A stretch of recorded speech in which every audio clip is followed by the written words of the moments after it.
जो कुछ भी मैंने किया मैं उसके लिए माफ़ी मांगता हूँ। मैंने जो जितने भी लोगों को बदनाम, माफ़ी का तलबगार हूँ, माफ़ी का ख्वाहिश।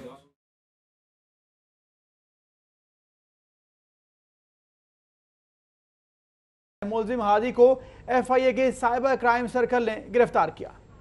मजीद जानेंगे इरफान मलिक से। जी इरफान, बताया गया इस कार्रवाई के हवाले से। प्रेस कॉन्फ्रेंस के दौरान उन्होंने बताया कि अबकरी दवाखाना के नाम से एक जाली फेसबुक अकाउंट बनाया गया था जो सिर्फ खवातीन के लिए था। अबकरी फॉर वुमेन जो था गिरफ्तार कर लिया गया। मुलजिम ने मारूफ दवा साज कंपनी और इदारे के नाम से जाली फेसबुक अकाउंट बना रखा था। मुलजिम के कब्जे से तमाम डिवाइसेस और कंप्यूटर्स कब्जे में लेकर कार्रवाई का आगाज कर दिया गया।